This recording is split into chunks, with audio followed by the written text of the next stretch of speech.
What I've learned over a period of time by reading books, talking to a lot of people, is the best solution to this is over communication. You, as a CEO, you feel that, hey, why should I keep on talking this thing? I will sound like a boring person or something. But that's the job.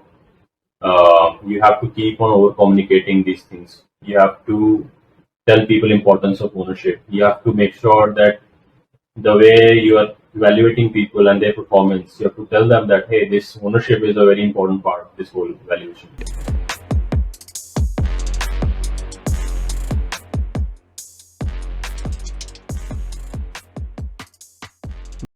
Awesome. Welcome to a new episode of the podcast series by the Product Folks, where we bring in founders and leaders from across the world to help you learn from their experiences. Today, we have one of the OGs of the SaaS space, Gaurav Sharma, who is the founder and CEO of SaaS Labs. They have a suite of amazing products that help millions of sales and support staff all over the world. They are globally a category leader in the space and have companies like Walmart, Grab, Alibaba, Domino's, and lots more using them across the world. And apart from SaaS Labs, he has founded and exited two businesses in the past and actively angel invests and mentors SaaS startups right now. Gaurav, so excited to have you with us. Thank you so much for carving out time to do this. Welcome to the Product Folks. How are you doing today? Thanks, Aditya. I'm doing great. Mentioning the whole SVB thing got solved, so a lot of Indian SaaS founders must be feeling a bit relaxed today. So I'm one of those. So really a good day for us. Absolutely. Thanks so much for joining in. And so, Gaurav, we'll start with something that a lot of founders would want to know about, right? And during the intro, also, I realized that there are so many different things that you are involved in, right? Because SaaS Labs in itself has five, six different products and operates completely remotely. Then you actively angel invest, you also mentor SaaS founders. There is so much to take care of. So, what does the average day in Gaurav Sharma's life look like? Are there too many meetings? Does work happen async? How do you manage all of this? Uh, yeah. So I start my day normally at about 10 in the morning. My first normally I keep my first meeting of the day at about 11. And in the first half, like before lunch, all the important meetings are already done. So I just want to make sure that all the important tough decisions, important part of the business should be taken care of early before the lunch. During lunch to let's say till 5ish or 6, I keep that time for myself to uh, you know do sort of my focus work. And after that, a new sort of inning starts after a slight break, like because we have people in not just India but also Europe and US. So as per time zone, I have to sort of give my time as well. So after 7 or 8 p.m., my US shift starts in a way where I start talking to our US employees, and then and being a programmer by default, I normally perform better during the sort of, late hours. So yeah, so then again, a couple of hours of my work will be there. So yeah, it's in breaks. Starts at about 10, ends at about I don't know, one ish. Yeah. Wow, that's insane. And since SaaS Labs is remote, was this from the beginning, or did you turn into a remote company later? How did that Yeah, happen? yeah. The usual, man. I think the whole COVID thing forced us to go remote, but we always had this. The way we were building our business, we always had tools in place or processes in place to be able to work remotely. Uh, Although we used to come to office all the day before COVID, but we had these days when the team was obviously smaller, then we were able to sort of operate remotely. But 100% remote happened only after COVID. And I think that's when the challenge also became bigger because we went from about 70 people when we entered COVID to about 300 people when we exited COVID, right? So it was a big learning for us also how you run a remote team. And again, as I mentioned, like we have people in 40 cities and I think 5 or 6 time zones. So it's been a good learning sort of a journey for us as well to run our business, which is like Totally. And do you plan to continue that way, or do you plan to open offices again? uh, no, office definitely has their own sort of benefits, but for now, uh, I see moving back to office as a big variable to the business. We already have so many variables in the business. There's so many. I mean, people used to say that black swans are pretty uncommon, but now in last 4 years, you have seen like 3 or 4 black swans. So I don't want to add another variable to the business. So for now, we are not doing anything. We definitely have a pretty big office in not pretty big, but it's a decent office in Noida right now where I normally go every day when I'm here. So some people come up there, but I think for now remote is working for us. Awesome, awesome. And another interesting thing that I learned about SaaS Labs is you have this concept of mini CEOs, right? And in the Hmm. product world, it's a huge debate whether product managers are mini CEOs or not. PMs obviously like to believe it, but there are people on the other side of the spectrum where they think this is a little bit of a stretch that they're managing a product, but a mini CEO is like a misused title given to them. So tell us more details about how did Sure. you implement this? How does it work within SaaS Labs, and what are some common challenges that you have faced while doing this? Sure. See, you can always write. You tell ChatGPT to write against mini CEO, it will write it. If you ask ChatGPT to write in favor of it, it will write it. So you can say both things about the both thing. My understanding or belief is the way I sort of run the business is I believe in. So let's go to the first principle, core thinking, which is when we are hiring someone, we are hiring an adult, a professional, who or he or she is like responsible and very concerned about their growth as a professional, right? So we start with trust. So the whole game of delegation, growing is all about trust. And when I'm trusting you with something fully, then you are the full owner of the results of that task. So when I said about mini CEO, I think it was in some of my TEDx talks when I talked about mini CEO. It was more about any role that you're doing, you are the 100% owner of it. So if you're doing great, you should get all the credit. If you're really screwing up, you should also get credit for that, or you should be responsible for that basically. So that was the idea. I think on the product side, I am still in favor of saying it's again ownership piece, because if the PM is not a owner of whatever he or she is building, um, I think the magic doesn't come. Uh, because and I'm talking in terms of SaaS right now, basically, right? That's what I know. It's very easy to build a SaaS product. In every single category, there are like thousands of apps. It's really easy to spin out a new SaaS product every day. So you have to create some sort of magic to differentiate from other products. Right? To create a magic, the PM should know to the next level. The PM should go to the next level, should understand the use case to the next level, to a deeper next level, basically. So they should be owning everything around the product, like how the why the person is coming on the website for the first, like why they actually coming on the website, where did the idea got originated to even use this product. PM should have the understanding of whole thing from origination of an idea to buy the software to after buying software, how the software is behaving. uh, so in that sense, I believe that this whole mini CEO thing is very important. uh, you can't be like, hey, here's the PRD, now go build it. That's not going to cut it. Uh, Another thing I talk about to my folks is, so I'm also a pretty big time product person. I've built some product myself. And I believe in mostly product led growth, which by that I mean is that product is doing all the selling. And product can do all the selling if product can connect with your emotions. Uh, and product is magical, right? So if PM is not thinking about connecting with the human emotionally, you can't build that big outcome. So that's why it's really important for the PM to feel like the owner of whatever they're doing, and end-to-end owner, not just let's build the PRD and give it to the engineering and that's it. Absolutely. And what you mentioned is completely true, right? The culture of ownership. But when it comes to scaling that culture, and especially in a remote setup, and like you mentioned, SaaS Labs has grown to over 200 people right now. So how 300, do you yeah. scale the ownership culture? How do you ensure that everyone within the company abides by by those principles and constantly, lives by it day in, day out. Sure. See, it's also a learning process for me. Like the last company I sold was about 50, 60 people, not even that, like 40, 45 people team. Now I'm for the first time running a 300 people team. It's a totally different game altogether.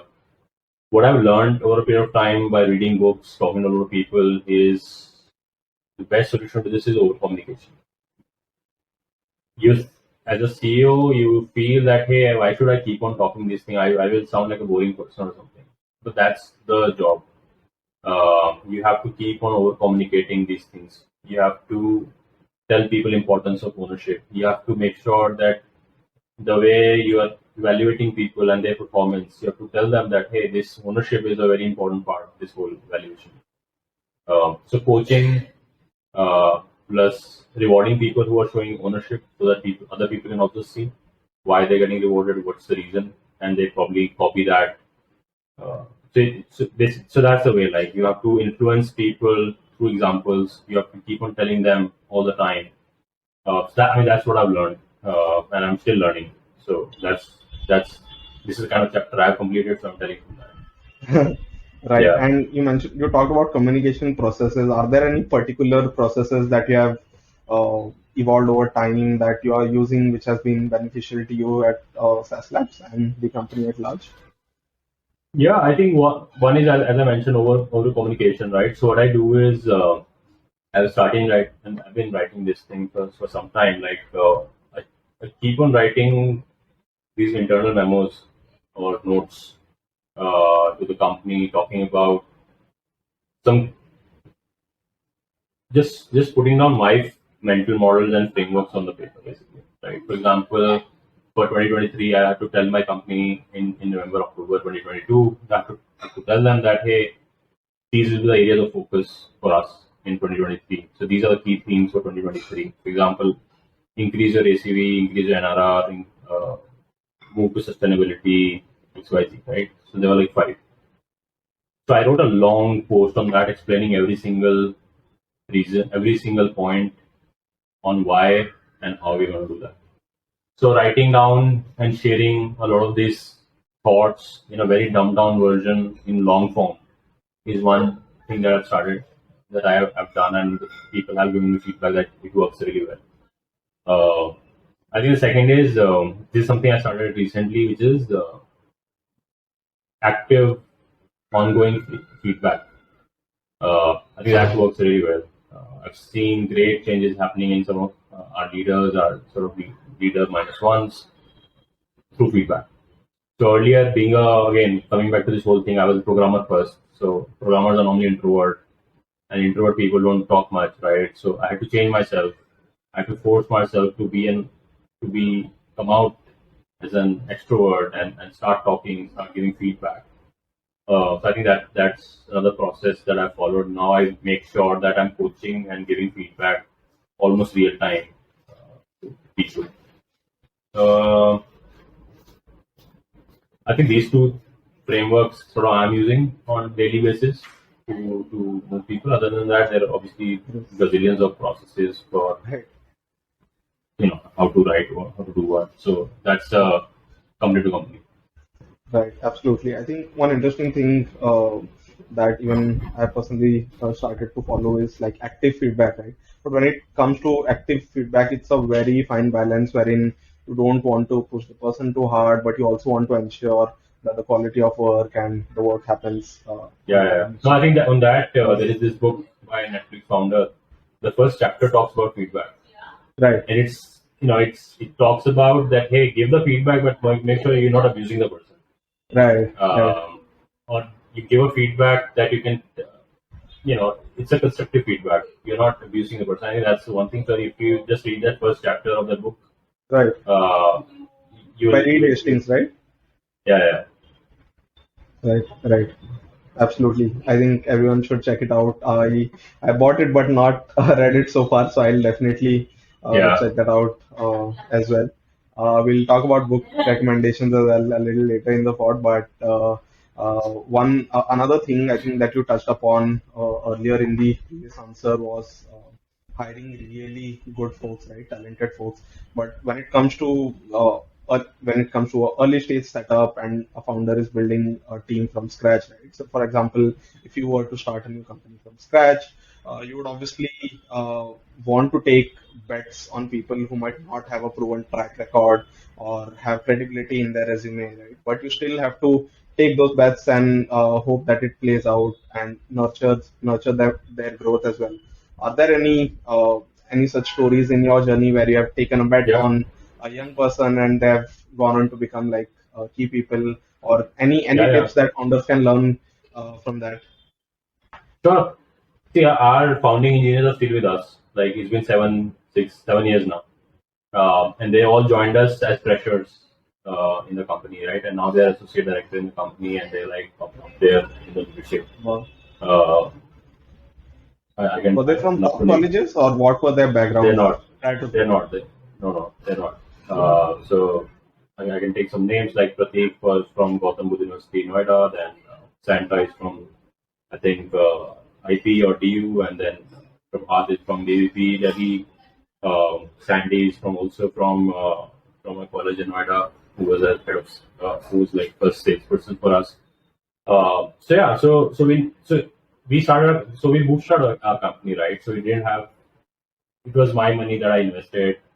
So we obviously didn't have extra or enough money to go to these big colleges or branded colleges and get people. And my thinking was that I need people who want to prove something first. Second, they are coachable. And third, they believe in underdog story. Uh, and this is something this is something we used to discuss when they came on board. This is something we used to discuss that, hey, we are underdogs, but we'll prove everyone. We'll go IPO in next 10 years. So I think it was more about is the person coachable? And the second is the person, so the early stage people are like, they're like, coal basically. They're always burning. You go to sleep, they're still burning, right? So, and effortlessly. So, and they can do anything. uh, they will be like, I'll take care of it. No, even it's a marketing problem, and this is an engineer guy. These people will say, hey, I'll figure it out. Right? So these are like figure it out people, which you have to figure out during your interview process. Um, and you can do it through what you did during your college holidays. Normally, these kind of people do some sort of side gig or some projects. They don't go for holidays. Uh, no offense or nothing against people going on holidays. I love traveling, but normally during that time of college, because even I used to do that. I never went uh, every single winter and summer breaks during my college. I did something. So I try to see the same patterns in people, for example. So yeah, so I think there were like few things that I figured out, and that's how we hired some of the early folks, and they stick with us. Uh, so yeah, so I think we were really lucky there. Amazing, amazing, and awesome, Gaurav. So the few skills that you mentioned, right? Few skills or traits, I would say. How do you evaluate? I think you mentioned a few parameters that you would look for in their previous stuff, right? How did they behave during their college days? What did they do around holidays and stuff like that? But suppose if I am interviewing with you for an early role at a company that you're founding, what are uh, how would you evaluate me on those top two, three parameters? Are there any questions that you would ask, or is there anything that you would want me to do, or you would want me to come and work for you for a few days to understand? How do you figure that part out, especially when I don't have previous credibility or work ets? So I think this shows up during your question answers itself. Like you can always talk about the whys of different things that you've done. You have to get into the whys. You have to get into you have to figure out the depth actually, because it's really easy to fake your resume. So in the early days, even to some extent also today also, we never checked at anything like college scores, nothing. We were just looking at the projects you have done, and that's it. And we should talk about that. So normally the idea is like whatever this person is promising on the resume, just go into depth of that. If you are able to validate that, then that's a good signal. That's a good green signal. I think the red flags for us even today are like if everything is done and then the person is talking about title. Hey, I want senior manager, not manager, or XYZ. I think that used to be or still is a red flag for us. This whole title discussion, especially in early stage, right? So I think that is a good red flag for us. Uh, Normally, it is all about what the person is replying, and then your reply should normally be something around why. It's just that get into the depth. And then we didn't ask people to work for us or something. We used to just give a small project. Uh, be it coding, be it if it's a sales thing, then we'll do a simple project on like how will you write an email to sell this project. We focused a lot on communication skills um, because from the day zero, the idea was that we will provide one of the best customer support. And by that I mean is not, but that I mean is that everyone in the team should be ready and available to talk to customers. So even the engineers, even today, they talk to customers. Um, our sales people also. So yeah, so I think communication skill is really important. Uh, Not for like core engineering, IC engineering, but other than that. Absolutely. So a lot of early stage founders are part of the community and they would watch this as well. So let's switch gears a bit and talk about building SaaS products Yeah. and especially your past experiences as well, right? So one of the things that is pretty common in SaaS is everyone operates in a slightly competitive landscape, and I'm sure SaaS Labs products would also have similar competitors. And in general, B2B SaaS has a smaller customer pool than, say, a consumer business. Right? The number of customers you can reach is limited. The kind of products that you build are in a certain niche, etc. So in all of this, how do you kind of first choose what kind of products to build, and next how do you differentiate so that you stand out from the competitors? Sure. I okay. So my playbook on that is like firstly you have to pick a really big market. If you're not picking a really big market, I think that normally starts. So that you're starting a game against yourself. The odds are against you basically. If you're not starting a big market, big market or a fast growing market. So if it's a smaller Right. market, make sure it's growing really fast. How do you And the reason define for this, that, Gaurav? What would your definition be of a big market and a fast-growing market? Are there any numbers that you consider? yeah, see, it's all relative. But let's say one of our product just call it plays in this 10 to $20 billion contact center sort of space. Some reports say 10 billion, some say 20 billion, but everyone is saying it's growing at 10%. Right, so it's adding a new $1 billion in the market every year. So the benefit is that I don't have to worry about the competition. It, like new $1 billion coming to the market every year. So I have to just focus on the new customers who are coming in the market this year. And I can just grab a portion of that. I can continue to build that business, right? So I think there's no formula behind it, but it's like can you can you grab a good portion of it of the new revenue which is coming every year and build a big business? For example, if the number of competitors is less in the market, then that size of can be slightly smaller. But for example, in our case, there are like thousands of players doing the same thing. So we need that size of the cake to be slightly bigger so that the pie we get is also additionally sized. Let's say if there is another industry which is like a 5 billion or $1 billion industry growing at let's say 20%.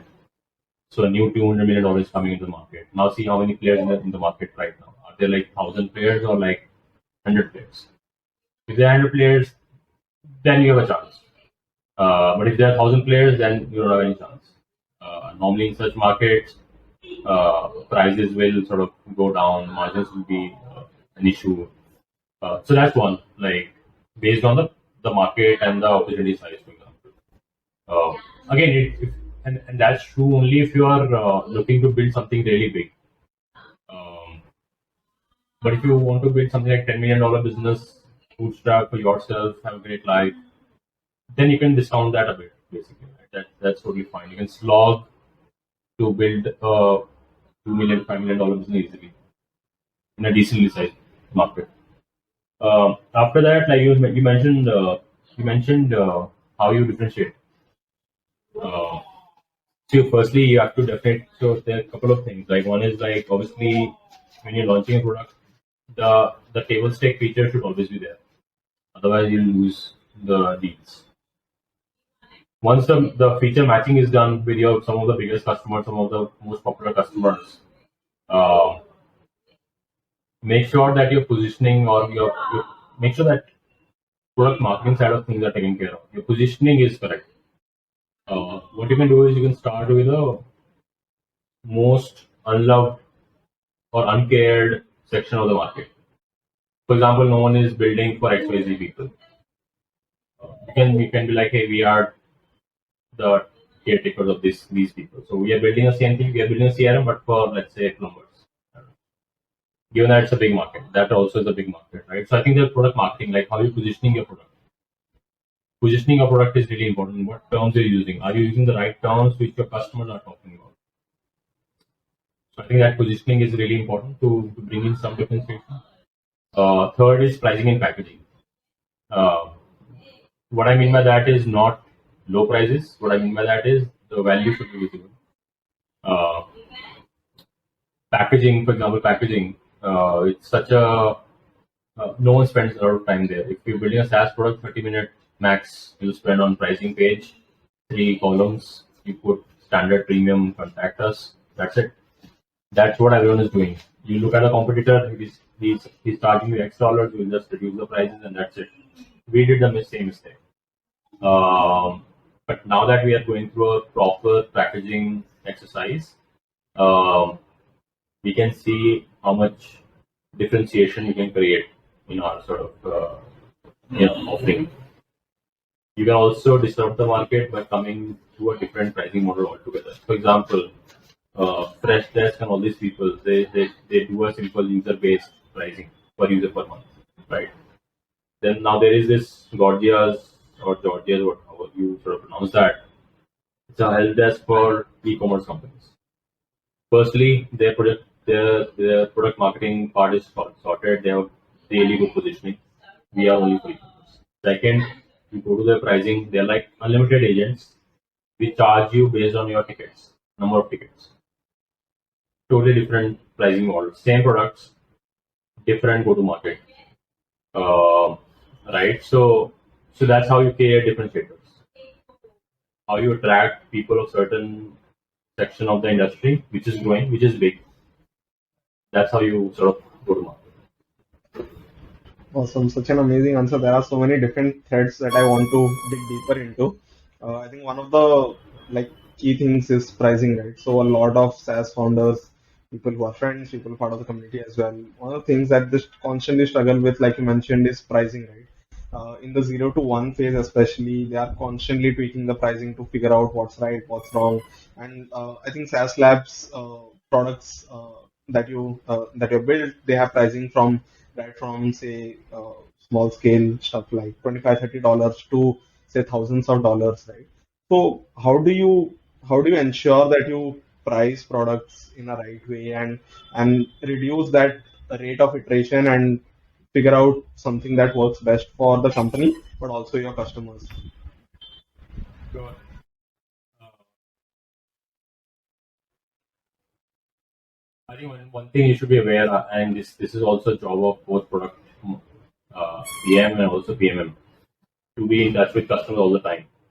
Why I want is because you have to make sure that your pricing is connected to the value that your product is delivering. Right? For example, in case of Just Call, our main product, it saves agents, sales and support agents 2 to 3 hours every year. Now let's put a mathematical. Now put a dollar number on that. Let's say in US we pay $20 per hour to these agents, or you know. So how much is that value? 250 into 20, right? So that's the value. Now how much my product is charging them? So that's like $5,000 of saving. Maths is correct. Yeah. So that's a saving. Uh, Now, how much my product is charging them? It's charging them $30 to $60 per agent. Let's take the biggest amount, $60. $60 into, if you go annual, you pay me $600. So for $600, you're getting value of $5,000. So that's a 10x ROI. So I have scope to go up a bit also in my pricing. I can actually double my pricing and still they'll be making 4x returns. So I think that's one understanding of the value you're giving. Second is to make your pricing successful. Make sure that your pricing has expansion built into it. That's really important. What I mean by that is that as the value for the product is going up, you're also charging a part of the success from them. Because to some extent, your product is helping them become bigger company to some extent. So you should collect that toll from them. You're just taxing them for the value and the. I mean, India charges you for your success, right? If you're not successful, they're not going to charge you tax. The more successful you become, the more tax you get. So you have to charge them for success, basically. So you have to make sure that is your product connected to their success. So figure out like what is the success for them. For example, in case of this gorgeous tool, they think that if the number of tickets or queries are going up in your e-commerce business, that means the business is also going up. So they connect your pricing with that variable. So you have to figure out what is that variable which will grow when the business grows, and figure out like how can I connect my pricing with that. So I think that's a really good way. How this helps you, for example, if your pricing is by default growing 20% because of business growing 20% a year, next year you will get free of cost 20% growth, right? And that's the beauty of SaaS businesses with high NRR, high net dollar retention. Uh, so every business should strive. Again, I'm talking about SaaS businesses mostly. Every business should strive to have a look at their pricing and make sure that they have expansion built into it. Right. And does it change if you are a bootstrap company versus a VC-backed company? Because you mentioned SaaS Labs was bootstrapped initially. So the way you can be aggressive when it comes to pricing or when it comes to discounting, etc. Does it have any difference at all between if someone is building a bootstrap company versus someone is a VC-backed company? See, funded companies can always spend more money on discounts and everything, but I think you have to play a long game. Uh, nothing changes at all. I would say only the quality business will always win. Only the quality product will always win. Making sure the positioning is right, making sure the pricing packaging is right. I think this whole discounting thing was easier when we were in last 2 3 years, right? When the funding was really easy. Now every business is trying to conserve cash because funding is not easy. So both bootstrapped and funded companies are in the same boat. Even for last 4 days, when the money of the SaaS companies was stuck in SVB, we all were again bootstrapped. Right? All the money was there, so no money to spend. So we started thinking about how to cut costs, and when we looked at our costs, we were like, "Dude, we are just spending random money here and there. We can be a profitable company like tomorrow." So nothing changes. I think I still tell everyone to try to bootstrap the maximum they can. But that brings discipline. But if money is to some extent slowing you down for some reason, like lack of money, then you can think about raising money. Right. Awesome. Thanks for sharing. I think one of the things that you spoke about in the previous answer was around positioning and packaging of the product, right? So you have customers who are probably valued at say hundreds of billions of dollars, right? Say like Alibaba or a Walmart or a Domino's, right? Those are massive companies. And then you might also have maybe say solo founders or bootstrap companies Yep. running the show, right? How do you package or position your product that caters to both of these? Because these are vastly different spectrums, right?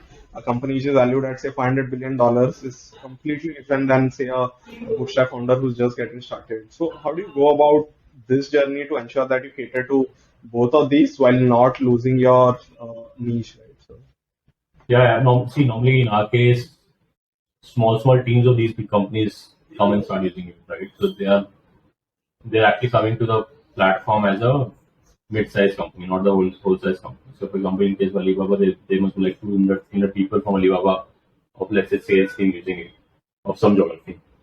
But having coming back to your question, I think that's where PM's role comes in, like how to make sure, for example, see, it's very easy if your persona is, or you're just targeting enterprise customers, or you're just targeting mid-market, or just small businesses, right? That's very easy game because then you know what to build for one kind of user. In our case, we were always sure that we'll be building for SMB and mid-market.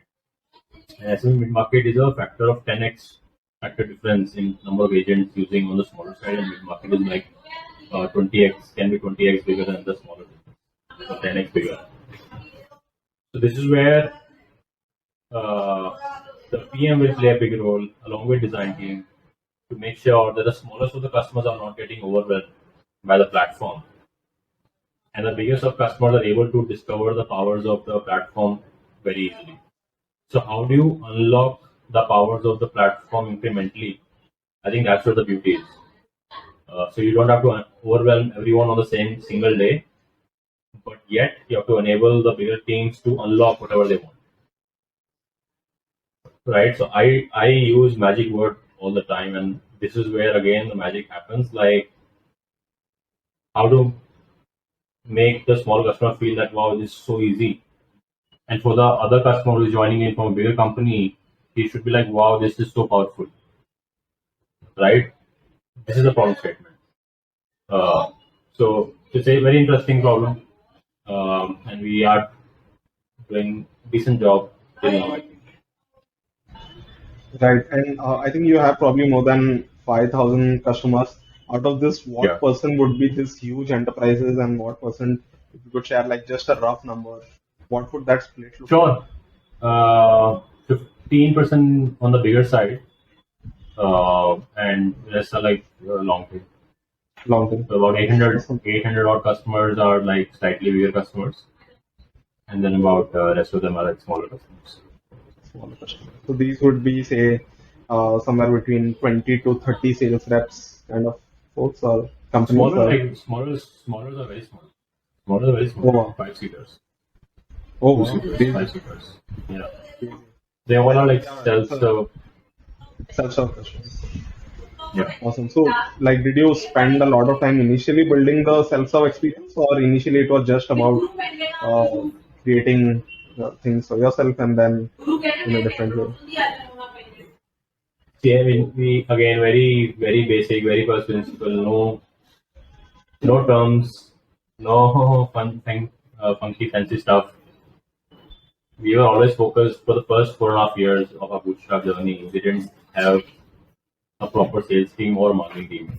It was all engineers, one sales or 2 or 3 sales people who used to give demos, product demos. That's it, no sales and support team. So from day one, we build the product in a way that it's so our differentiator was it's easy to use because we are a bootstrap company. We didn't have this money to go and tech and pay them money to get on tech and whatever. So we had two differentiators, or three.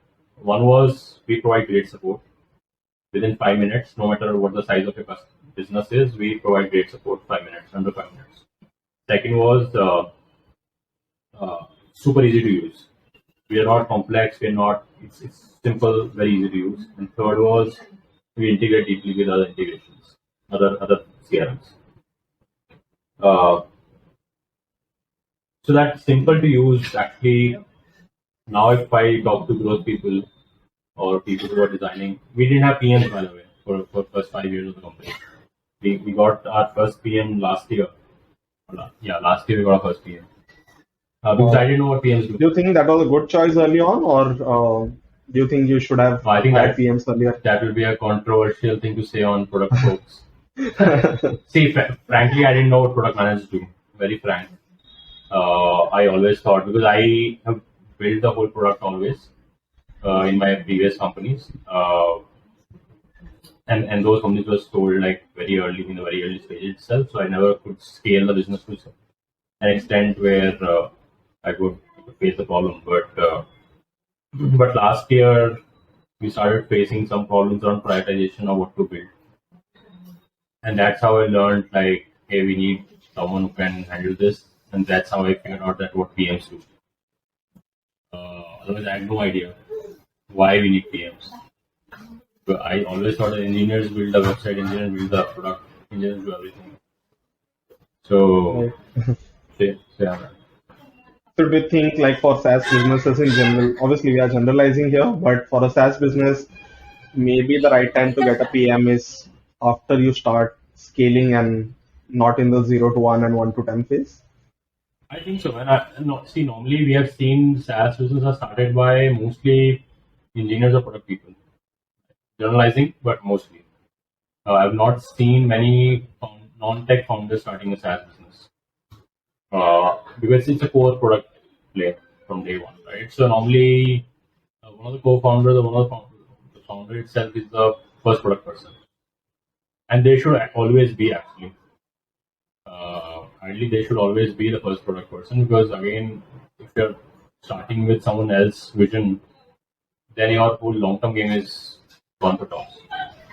Uh, when do you want a PM? I think, see, I always had this understanding of product and engineering, so that worked as an unfair advantage for our company. If I was not a product person, maybe I would have hired a product person earlier. So I think come from like from the top, like who's the founder, who's the founding team, like Absolutely. I think a lot of companies lack clarity on, first of all, the role of a product manager is very poorly defined in most companies, right?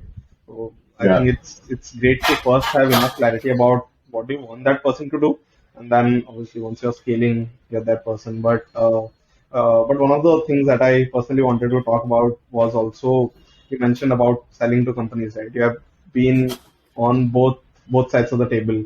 You have sold to companies and you have also acquired two companies now at SaaS Labs.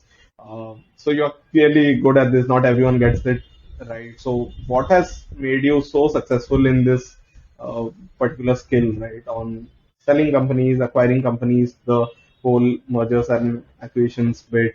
Any learnings or any mistakes that you think that you did earlier that founders shouldn't do? You're talking mostly around M&As, right? Yeah, Selling or basically, buying as a companies. founder, how do you, yeah, selling or buying companies? Any key lessons or any anecdotes that you can share with us? Hmm. I think selling companies is like you should never go to the market and sell. You will get the worst price. Normally, let people come to you and sell. I mean, that's the right normally time. Because that's what happened for both my companies. I never went to the market and sold the companies. Buyers sort of came. Um, And is there a right oh, time in that case? Like if suppose if you get see, I offers, think but when do you know it's uh, the right time to sell? two things. One is like you should be aware of, you should have some idea like the trajectory of the business, right? Firstly, is like at times you understand that hey, this is the highest point of the business. From here on, it's slow. That's one. Second is you're feeling tired. Like normally this happens in the fifth year. This is what Jason Lankins says. Normally in the fifth year of the business, you are burnt out as a founder, and normally a lot of these deals happen around that time. So if you're feeling burnt out, but you feel that business has a lot of possibility of success, then take a break, come back, and then continue to run. But if you feel that you don't have energy left, then it's fine. You can sell the business. I think. Uh, See, right timing is like anytime when you get the price you have in mind. That's the right timing. On acquiring companies, I think that's an area of still I'm trying to learn more. Uh, One is you should have absolutely clear idea like what will happen. You should have absolutely clear idea on integration of the product that you're acquiring. You should have absolute clear idea on like where the people of those acquired team will fit in. and make sure that you already have a org chart ready before you fit in the people. You should not be like, hey, these are some people, I have to fit them somewhere. No, you should have roles ready, and then you start fitting people. That's how it should be done. And third is, if you don't have the bandwidth to do the merger or the integration of the teams, don't do it. It's, it's gonna cost you high. But I think on the financial side of things, on the deal making side, you have so much help available in the market. You pay money for that, you get the best people to help you out with that. So that's a easy thing. Gaurav, thanks for sharing that. I think the last company that you sold was to New York Times. So any particular story, because New York Times is huge, right? And especially selling to them, one of the world's largest publishers. In fact, how was that experience like? Anything that I'm sure there'll be details that you can't share, but anything in particular that you can uh, share with us? Uh, so I mean, the company is still working really well. The company is still there. Um, I think it doesn't matter like if a big brand is buying you, it's all the same. Like end of the day, even if a small business is acquiring you, and if there is a certain price, both will pay that. Big company, small company, also is acquiring you. So I am sort of in such deals and everything, I really don't care like if it's a brand buying you or someone else is buying you, as long as the deal is good. So we had like a bunch of offers uh, on the table, and we basically optimized for a buyer which has enough money or money power basically to ensure that this business grows, because no one loves seeing what you have built just sunsetting basically, or shutting down. So that's something we optimize for. Other than that, it's pretty much the same. Uh, Other than that, it was like just a simple deal. It's not a big deal. It was like a small 15 million business acquired for a decent amount. Yes, awesome. Thanks for sharing. And when it comes to fundraising, right? Again, here you have raised more than $50 million for SaaS Labs from marquee investors like Sequoia, and you are also an active angel investor where you invest in SaaS companies, etc. What should maybe the top two, three things that founders should keep in mind, especially when it comes to fundraising? Was the right time to fundraise, and how should you pitch your business, what stories to tell, etc. And when you and from a different side, when you angel invest, what do you look in founders when they're pitching you? Yeah, got it. I think when during the angel investment thing, I think I normally look at the same thing I mentioned. Industry should be big, should be growing fast, and then the founder itself. Founder is this guy or girl like hustler or not? Uh, are they doing this thing for the right reason? Uh, Normally, you make money in this business of this whole angel investment or in general startups is when you give it a time. So will they be able to run it for next 5 years? Probably at 50 year they'll get a burnout and then get acquired, or they want to run for 10 years go public. So these are two exit time periods basically normally. So engineers are pretty straightforward, man. I mean, I normally take my decision pretty quickly. One meeting, 30-minute meeting max. That's a yes or no. You also have Basically, an right? active syndicate now, right? But I'm not active now because SaaS is taking a lot of Okay. my time. So, but I do. Okay. But I'm not working on that anymore. Uh, but I keep on getting a lot of inbound deals, so it's pretty easy now after running businesses for some time, being an operator actually. I think that helps me a lot. Because I can see like what all challenges they can face, what's the market like, what's the opportunity like, can I help them in any manner, be it product, be it go to market. If I can I add some value. If no, then there's no point. I mean, money is available everywhere. There's no point just putting in money. I think on the VC side of things, so we were a very profitable company when we raised money. We were like $6-7 million doing about 50% in profits. And the reason for me to raise money was not money. It was more like so we started getting acquisition offers, um, and about 70-80 million dollars sort of offers. when I started SaaS Labs, the idea was that I'm not going to sell the business, right? So we started getting offers, and I was pretty sure that I'm not going to sell it. But how you tell your family that hey, someone is giving you these $80 million, you're the 100% owner, and I'm saying no to it. I need another reason for that. So that was one trigger for me to figure out like what else I can do. Second was that being a second was I felt that I can get very complacent by making so much profits. Like again, 100% owner, you making $3-4 million, then which can grow to about $6-7 million in the next couple of years.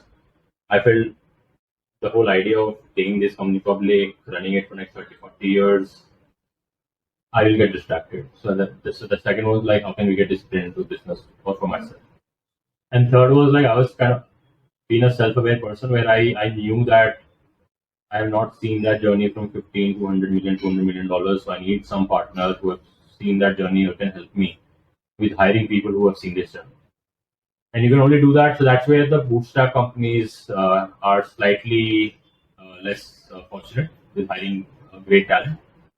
So these are triggers for us to raise our first round of capital. The second round of capital happened because Sequoia was already interested in our Series A, and the Series was when the Series B thing we were doing Series B in order to acquire two companies basically. So because Sequoia already knew us, so we had like a few term sheets on the table, and we just closed Sequoia. Basically, it's a great brand and everything. Now, how did this work? It's all about a couple of things. Like, one is like, is your business, even the VCs also look at industry size and industry growth size. So that's always the first part of the equation. Is the industry size big enough? Is the industry growing or falling industry? Something like that, right? Second is it's all about story. Right? It's all about how you selling your story basically. No one looks at in the Series A, even at Series B. Mostly they don't like look at numbers. They mostly are sold on your story. Why you're doing this thing? Because they have to tell the story to the seniors internally, right? So you have to be a really good storyteller. And when I'm saying storyteller, I'm not saying faking it. I'm talking about like how do you explain them the what else business you're doing, why you're doing it, why you have the unfair advantage or the reason to win.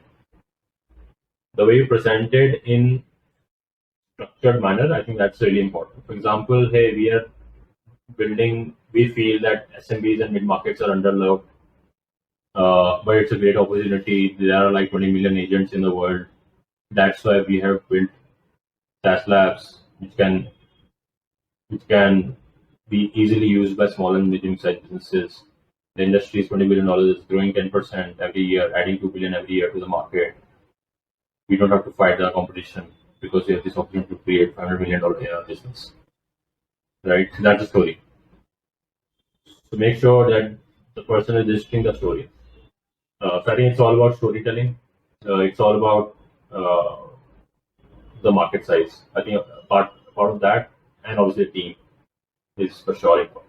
Or some traction if you've got traction, because when we went to market we were at about 600 million. So we had the traction.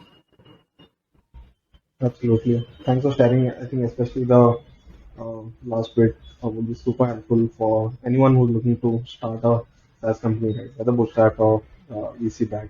Now, Yeah. moving on to a slightly different segment. So, Gaurav, we had a chance to speak to a few of the people who have worked closely with you over the years, and they have a few questions for you. I think both of these questions are amazing. First question is from Deepan, who has worked with you for several years, and I think he has seen you in situations which would be scary for founders, I would assume. So he just asked, how are you not scared? Like, what makes you like very resilient or composed in the face of when things don't go right? Right. I think you were talking about the SPP thing also Yeah. here. How are you not scared? Yeah. No, a lot of people ask me this thing. The the easy answer is that I'm a big fan of Dhoni. I think that's one. Second is, see, every founder has to be optimistic and also paranoid. You have to be optimistic so that your team is full of enthusiasm and they're executing really well, but you have to be paranoid to figure out what are the risks areas and you keep on fixing those. So, and and that's the kind of tough part of being a CEO of a company or a founder of a company is that you can't show your vulnerabilities to in front of your team members. You have to always have to be optimistic in front of your team members. Obviously, you have to be transparent if something is going wrong or something is there are certain risks with the company. You have to come out firmly, tell them that hey, this is the problem. This is how we're going to fix it. But mostly optimistic. But internally, you have to be paranoid because if you're paranoid, then you always are ready for the worst thing that can happen to your business. Right? Normally, that's how the paranoia works. That you're always worried about something will go wrong. So if something actually goes wrong, you're like, okay, I was expecting that. So it's that muscle building in your sort of brain basically that keeps you ready for that. Um, and other than that, it's I don't know. Every person is different. Probably I have this unfair advantage that I'm built this way that I don't get too much impacted by anything, even good or bad. I don't get excited with good news. I don't get too bogged down with bad news. So I'm like neutral always. So yeah. Yeah, I think this is stoicism, right? The philosophy of thought around Yeah. being neutral in the face of like good things, bad things. I'm big Dhoni fan here as well, so can totally relate to what you're saying. One of your other colleagues, Prabhat, asks, "How are you? How do you manage to be active all the time? What do you do to manage your schedule?" Or maybe I think we talked about your schedule a bit earlier, but I think you're always responsive to your teammates. It seems like from the question. So how do you manage to do that? Mhm.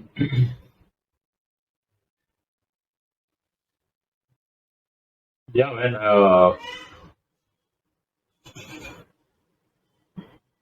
Couple of things. Like one is I normally like to get things done immediately rather than scheduling them for later on or anything. Uh, so normally that's why people get the reply. Normally I write very short replies to things, uh, but I normally reply very fast. And that's part of the reason is like that's how you build culture of. Uh, so I'm not saying here that hey you have to be replying to all my emails and my pings in like 10 minutes. No, I'm not saying that. I'm saying bias fraction. That's the culture. So it's my duty to whatever our values are. It's my duty to sort of display those in front of everyone. It's my duty to sort of play by that. So this is one of those things. Like if something is going wrong, for example, every month, 2 or 3 days, I remain awake all night and I look at customer chats during the night time because that's when the whole the traffic is on the higher side. Why I'm saying so is because our first value is customer success and love for customer. So if I'm not close to my customers, if I'm not reading to the customer chats, I'm not displaying that to my team. All the help at email IDs come to my inbox also. Everyone, every single email. So I always have an eye on like what's happening, right? Uh, and this whole Prabhat's question, like how I'm active all the time, it's just that I have to build. I'm the chief culture officer, so I have to build the culture. It was easier when we were in office. In remote function, people can just see my actions through my replies. There's no other way. So probably that sort of answers it. See, it's again, I'm not forcing myself. It's just subconscious making me do these things, right? So yeah, that answers this question. Last Perfect. Perfect. And thanks, Dipan and Prabhat, for asking those questions. Gaurav, last few questions before we wrap up, and these are slightly on a more personal front, a few fun questions before we let you go. You mentioned you like traveling and going out for holidays. What are your top three holiday destinations within India, outside? sure. See, within India, obviously, Goa is the one. I'm a beach person. Goa is one. Outside India, Spain and Greece. Recently, I went to Vietnam. I loved it. So I'm going back again. I think in the next couple of months. So Vietnam is like the bonus entry there. Awesome. And any place which is on your wish list for long, but you haven't gone yet? Yeah, Iceland basically. It's actually on my wife's wish list, so that's my wish list. So Awesome. And what are your top three apps that you use on your phone? uh, top three apps: Twitter, Swiggy, uh, Uber. Awesome. Now, this was not planned, but since you mentioned Swiggy, I assume you are a big foodie. So, what's your favorite dessert or food item? Dessert is good. Gulab jamun. I can like big time fan of gulab jamun. Yeah. Awesome. What's your favorite SaaS product apart from products built at SaaS Labs or any of your own products? Favorite SaaS product. Well, I think Intercom is pretty good. Why do you Intercoms say that? are there. Couple of things. One is great product in general, like the way the product has progressed over a period of time. Very neat. So I tell my company that hey, our SaaS product should bring excitement when people are buying a product. It should excite the team that hey, we are setting up this product, so there should be excitement. So that's the kind of excitement we felt when we integrated or when we added Intercom to our website. Second is they've done it's a thing of debate, but I really admire them for the work they've done on pricing and packaging. They make a lot of money from us, but we still can't remove the product because they're adding a lot of value, right? So they actually are one of our most expensive SaaS products right now, but we're still paying for it. And I'm talking about thousands and thousands of dollars per month. Um, so yeah. Makes sense. All the tenets of a perfect. So, Yeah. question: you have invested in a bunch of companies? What's one company that you're personally invested in that you're super excited about? I think this could be a way to give them a shout out. Excited about everyone. I think the one of the benefits of angel investments is that you make a lot of friends for life. So my shout out will be to Story Express, Ankit and Chinmay. They were like my first angel investment, uh, and more than the business has grown and everything. But more than that, I think the kind of friendship we have made over a period of time that has already given me multiple X returns on my investment, I guess. So yeah, so shout out to them. Awesome, awesome. And if you were to start in a completely new industry other than SaaS, right? If you are building a company for the first time with so much happening around AI, Web3, blockchains, you're seeing so many new stuff happening. What industry would you pick and why? Hmm. Dude, if I was starting something in India, I look for something around uh,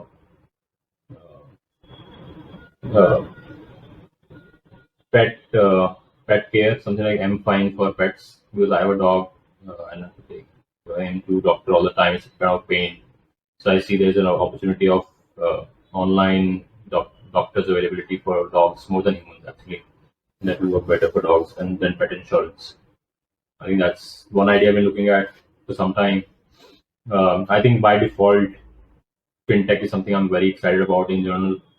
Uh, and legit sort of fintech, like no random cards, nothing like that. Like legit fintech. For example, this whole SVB thing again, going back to that, the banks who saved us are actually fintech companies like Mercury and Brex. If they were not there, our money was all gone. Like today, we'll be getting access to money. Like there was no way to move money anywhere else. So there's so much opportunity for fintech in general in India and outside world as well. Like US, so much opportunities there as well. So that's there. I think when you talk about AI, see, AI is something which you will embed. It is something like a spirit of it's like a blood in your veins. Like you can't say that hey, I'm building a AI powered uh, business. I think that will become a normal. The way it was internet powered stores, no one says that anymore. E-commerce, that's it. No internet. Same way AI will become by default with every product. So I won't say that hey, I'll build something AI powered. Right. Right. Awesome. Last question. If you could pick any one global leader or a founder with whom you could have a chance to work for a year, who would you pick, whether dead or alive, and why? Frank Slootman is the CEO of Snowflake. I have read everything that he has written. I've seen every single video that he's recorded. I love the way he operates. I'm trying to understand and replicate some part of things that he has mentioned in his book, Amp It Up. Uh, would love to sort of work under him for 1 year or more than that. Awesome, awesome. That's a wrap, Gaurav. It's been such a pleasure to host you. Personally, learned so much in the last hour, and I'm pretty sure everyone who's been in the SaaS space and otherwise just any founder would have benefited so much from what you shared with us. So, thanks so much for giving us your time, and I hope you had some fun too. Absolutely, these are great questions. Thank you. Thank you.